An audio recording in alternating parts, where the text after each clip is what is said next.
Now, this guy's name is Emmanuel Collins, and he is a 35 years old man. He is a plumber by profession who moved to Nigeria because of the economic hardship in Ghana 3 years ago. Upon arriving in Nigeria, he settled at a place called Osun State, Osogbo to be specific, in Nigeria. Emmanuel was termed to be a hard-working young man who was loved by people around the neighborhood. Emmanuel was very respectful to everyone, both the elderly and the younger people. At this point, Emmanuel has stayed in Nigeria for close to 3 years. Suddenly, a strange illness struck Emmanuel. Then he admitted himself to the hospital. The doctors checked on Emmanuel's illness and they felt it was not something to be told with, so they had to admit Emmanuel to the hospital. Slowly, Emmanuel's health was deteriorating and Emmanuel was clinging onto life with every day that passes by. With Emmanuel's health hanging on a thread, he received a visitor on the 9th of July 2024.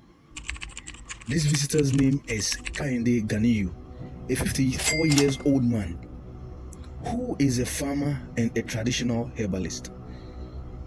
Kehinde was like a father figure to Emmanuel, so he came to the hospital to administer his local remedy to Emmanuel to help him curtail his illness to be able to be fit as a fiddle once again.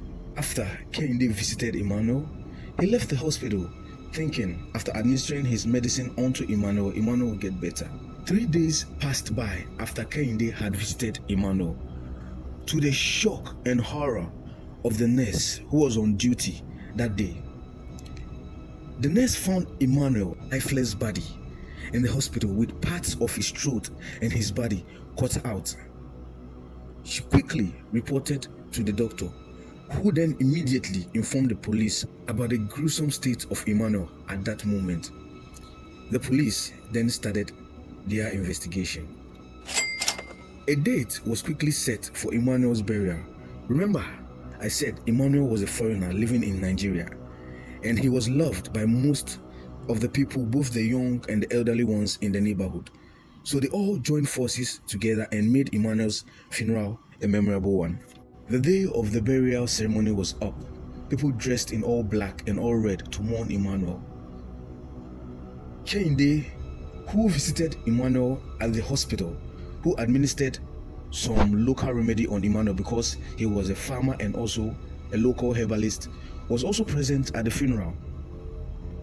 Within no time, Kehinde started acting weird, strange, started talking, making a whole lot of hullabaloo around the funeral place.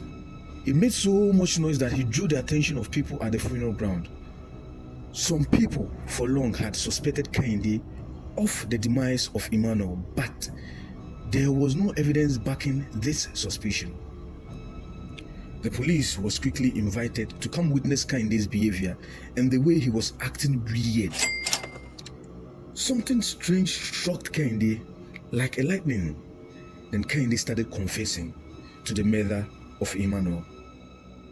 He said, and I quote, that on the 9th of July 2024, when he visited Emmanuel, he noticed that Emmanuel would eventually die and he did not want Emmanuel's body parts to go to waste. So he brought out a knife and cut Emmanuel's body parts, like his throat and parts of his body, and put it in a nylon bag and went. He then took this body part to the bush where he bent them to pulp, to ashes.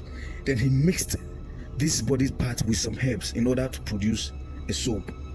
This soap is called the magical soap. This is the soap which these fraud boys, these Yahoo boys, use in order to get rich quickly. They use this soap to bath, sometimes to do one or two things in order to wipe away bad luck and give them immortal spirit in order to convince and control the minds of these white people to send them money. One would ask, does Kehinde go around carrying knives and bags and nylon bags in his pocket? Well, from my understanding, I think he had a help from someone in the hospital, perhaps a nurse. These ritualists often don't play this game alone. They have helps at the hospitals, mortuaries, where they get perhaps fresh babies, dead body parts, and all of that. So I think that Kehinde had a link in that particular hospital because it was strange for him to turn up at that time having a knife and a nylon bag, because this would only explain the reason nobody noticed Emmanuel was dead for 3 days, because Kehinde had an inside man at the hospital. That is what I believe.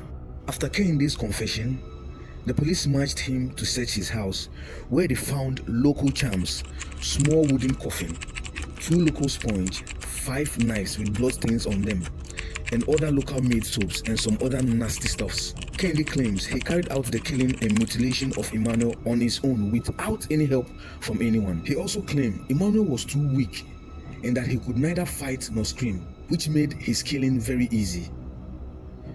Do you believe Kehinde had no help from anyone? Do you believe Emmanuel Ghost taunted him for him to self-confess that he killed Emmanuel? Do leave your suggestion down below in the comment section. After listening to this story, it is fair to say that some ghosts don't sleep. Some people would take revenge no matter what. Kehinde felt he had powers. He was an herbalist and nothing could really taunt him until Emmanuel, the foreigner, had to do something spiritually to Kehinde for him to confess that yes, indeed, I killed Emmanuel. And I believe Kehinde did this because he knew Emmanuel had no family members in Nigeria and he was a foreigner. So him doing this to Emmanuel wouldn't raise any brows. It could perhaps be termed as a foolish case. And I don't believe this is Kehinde's first rodeo.